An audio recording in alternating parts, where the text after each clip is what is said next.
E aí, gente, tudo bem? Vamos falar mais um pouquinho sobre natação e atividade física. Hoje eu gostaria de pontuar com vocês aqui algumas considerações sobre a opção que a academia ou o lugar onde está sendo oferecida a natação faz para definir se a piscina vai ser usada na longitudinal ou se vai ser usada na transversal. Parece que é uma coisa boba, né? Mas não, é uma decisão importante, é uma decisão que tem a ver com a própria viabilidade econômica do horário, e entre outras coisas importantes, né? Então tem algumas coisas que a gente precisa levar em conta. Eu queria falar algumas coisinhas aqui com vocês a respeito disso. Agora, como o número de combinações seria muito grande, a gente poderia combinar vários tipos de piscina, com vários tipos de trabalho e tal, eu vou definir alguns parâmetros, alguns limites dentro dos quais eu farei o meu comentário e depois, se alguém tiver alguma dúvida, alguma coisa, deixa nos comentários aqui e a gente vai tentando tirar essas dúvidas à medida que elas cheguem, tá bom? Eu vou considerar uma piscina padrão. Piscina padrão eu vou considerar uma piscina chamada semiolímpica, que é uma piscina de 25 metros de comprimento por 12,5 metros de largura. É uma piscina normalmente com 6 raias. Nas duas cabeceiras, numa das duas cabeceiras tem os blocos, né, de partida. Muito raramente uma piscina semiolímpica tem bloco nas laterais, assim. Normalmente numa das cabeceiras. Às vezes nas duas cabeceiras, mas é mais comum ter numa das cabeceiras.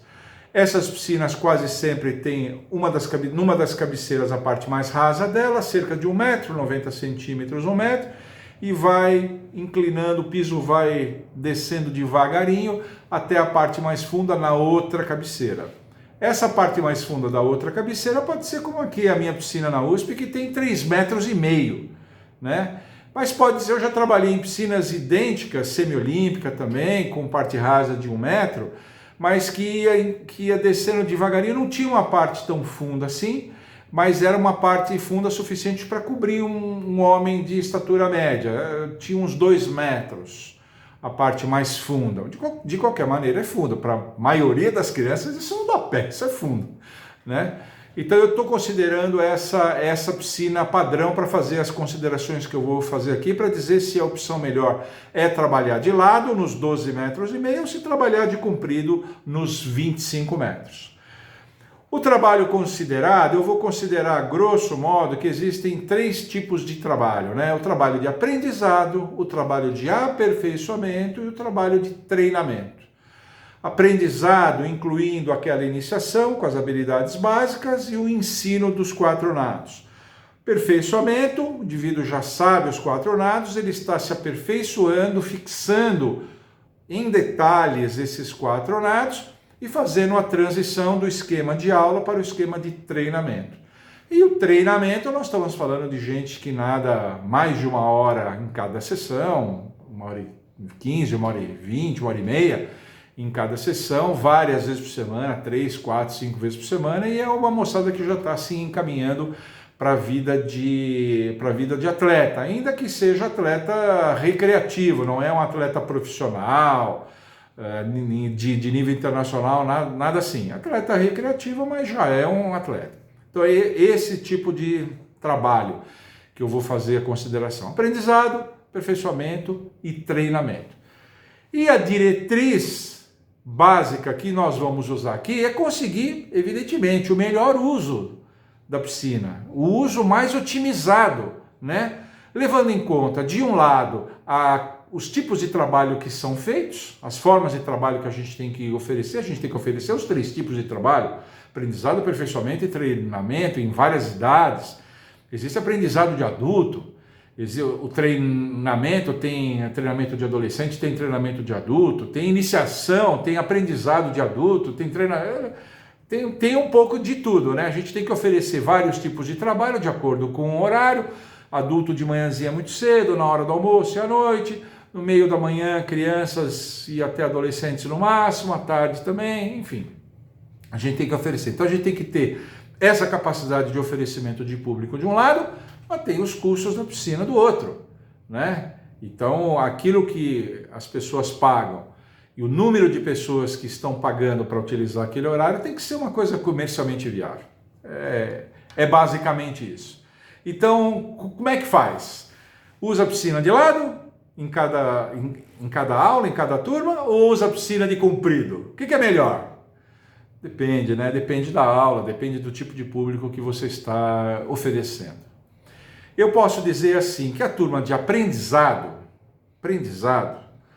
a regra é usar na transversal. A regra é usar nos 12,5 metros.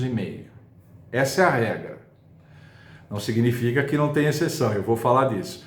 Mas a regra é usar nos 12,5 metros. Em primeiro lugar, porque tem maior capacidade de observação. Se os alunos estão usando a piscina na lateral, a piscina está de comprido assim, você está usando a piscina assim, os professores que estão trabalhando nos níveis das cabeceiras, de um de outro, ainda podem andar pelas cabeceiras e observar bem os alunos. Mas se você tiver a piscina dividida, por exemplo, em 4 níveis, os 2 níveis que estão no meio, o professor está nessa borda, as crianças nadam. Se a piscina tem só 12,5 metros, fica mais fácil do professor observar, ele consegue observar. Piscina de 25 metros, o aluno passa da metade da piscina, o professor não está nem enxergando mais o que está acontecendo, o brilho da água, o professor não está nem vendo. O aluno está do outro lado, tem que ficar gritando o que está acontecendo. E se o professor está usando a piscina nos 12,5 metros, não, ele consegue falar, ele consegue observar, mesmo que ele não esteja nas cabeceiras da piscina. E o aluno também, ele se cansa menos, ele consegue ouvir mais esses feedbacks, ele escuta mais e consegue pôr em prática esses feedbacks, porque de lado, como ele para mais, ele interrompe mais, a atividade dele fica mais fracionada, ele consegue tirar a cabeça da água, ouvir o que o professor está falando e ele descansa um pouco também, e ele não se cansa demais. Então ele consegue fazer o que o professor está pedindo, ou pelo menos tentar fazer o que o professor está pedindo, e isso aí agiliza o aprendizado. Então a piscina de lado é boa, né? Por essas duas razões, o menor cansaço e o acesso que o aluno tem às observações e aos feedbacks que o professor dá. Tem exceção para isso? Tem exceção para isso.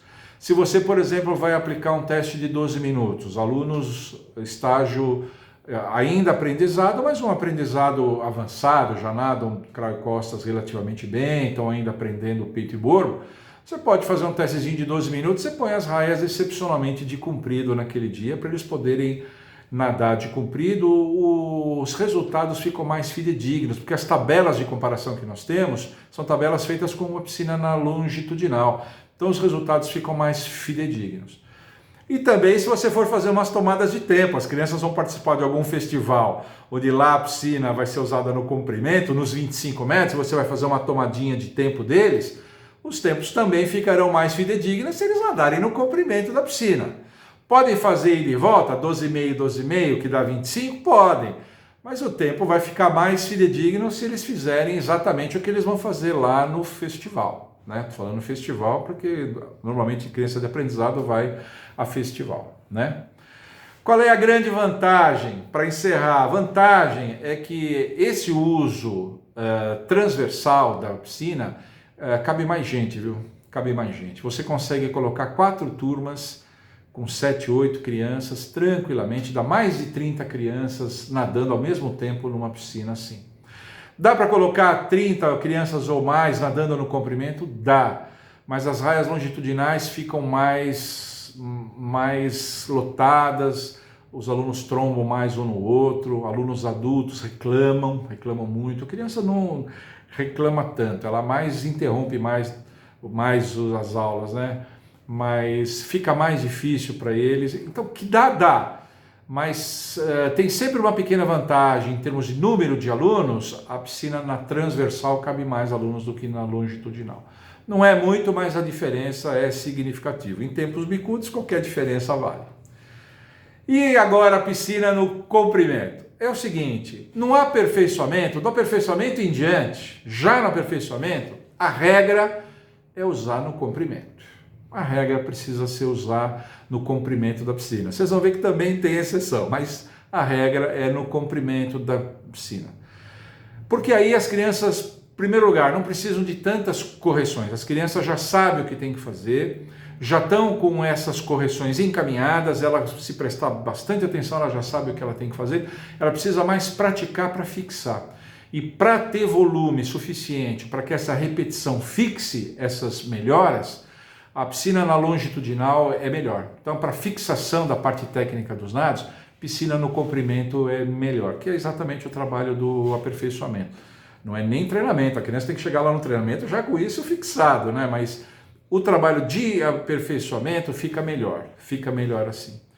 A segunda coisa é uma maior habituação dos alunos já nesse comprimento competitivo, que os alunos que estão no aperfeiçoamento, teoricamente, são candidatos a serem atletas, ainda como eu disse, atletas que sejam atletas recreativos, mas eles têm que se acostumar a nadar no comprimento da piscina, eles têm que saber fazer isso, isso tem que estar no habitué deles, isso tem que ser carne de vaca para eles, então é bom que eles nadem sempre no comprimento da piscina, a regra tem que ser essa.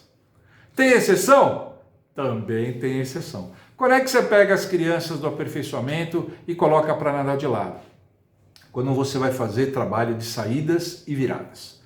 Saídas e viradas. A criança não precisa atravessar a piscina toda se a sua ênfase vai ser só naquele momento específico da saída, treinando saída, e fazer as viradas. Por exemplo, a criança sabe só a viradinha tradicional e você está ensinando a cambalhota. Fazer de lado é bom porque ela vai fazer mais viradas, maior número, mais fixação, melhor, maior domínio dessa virada.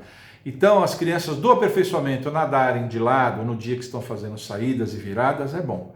Aí você vai dizer, professora, mas você falou que o bloco tem só nas cabeceiras, não tem na borda comprida. Então, se eu nadar na transversal, não vai ter bloco. Mas eu vou responder o seguinte, você não precisa ter bloco para trabalhar muitos elementos de saída. O agarre dos pés, do pé da frente na borda da piscina, que eu chamo de passarinho no galho, né? Aquele agarre dos pés, a posição correta dos quadris, a altura certa, os comandos de saída, que é uma coisa que as crianças custam para pegar, todos aqueles comandos de saída, a movimentação de braço ideal, sair com o braço certo na hora de entrar na água. Tem uma série de aspectos da saída que dispensam o bloco. Você não precisa ter o bloco, você pode trabalhar sem o bloco. E depois você apenas vai fazer, você vai fazer isso aqui só que em cima do bloco. Pequena diferença, mas muito do trabalho de saída você pode fazer sem o bloco, pode sim. E o trabalho de virada, esse pode ser feito tanto de um jeito como de outro, é importante que seja feito de lado. Tá bom? E a grande vantagem do trabalho de comprido, sabe qual é? É você compartilhar a piscina com hidroginástica. Eu falei que a gente consegue colocar menos gente nas raias longitudinais, isso de fato acontece, e eu vou dizer para vocês, durante muitos anos eu trabalhei numa academia, a piscina tem 6 raias, eu ficava com 3 raias longitudinais para adultos relativamente adiantados, e na outra metade da piscina, que seriam as outras 3 raias, uma professora de hidro dando aula, e a hidro lotava a piscina, lotava. Então o horário ganha viabilidade econômica mais por conta da hidro do que por conta da natação. Mas como é tudo piscina, ótimo, então dava muito certo. Você pode fazer, inclusive, a divisão meio a meio, e pode fazer uma divisão, o dia que a hidroginástica está muito cheia e você tem pouco aluno, você junta a sua turma em 2 raias e deixa 4 raias, o espaço de 4 raias para a professora de hidro. O dia que aconteceu o inverso, você está nas vésperas de festival, fazendo aquele apronto final, que eu já falei várias vezes, você tem muita gente para fazer aula para o apronto final, e a hidroginástica está um dia frio, as senhorinhas não foram na aula de hidro, você fala, professora, usa 2 raias, deixa eu ficar com 4, vai. Fala com o jeito que ela deixa. Eu falava com o jeitinho, ela deixava. Era uma grande amiga minha. Então, você consegue fazer esse compartilhamento da piscina, inclusive esse compartilhamento flexível, muito melhor. Tá bom? E o trabalho de treinamento, nem se fala. Esse aí é uma regra praticamente sem exceção, que o trabalho deve ser sempre na longitudinal. Sempre.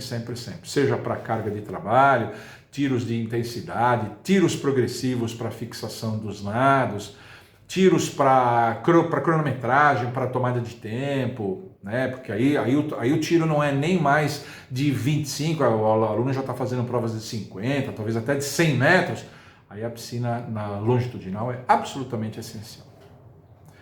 Tá bom? Eu acho que o que eu tinha para pontuar era isso. Esqueci alguma coisa? Se esqueci, coloca aqui. Esqueci algum critério, esqueci de colocar alguma pontuação?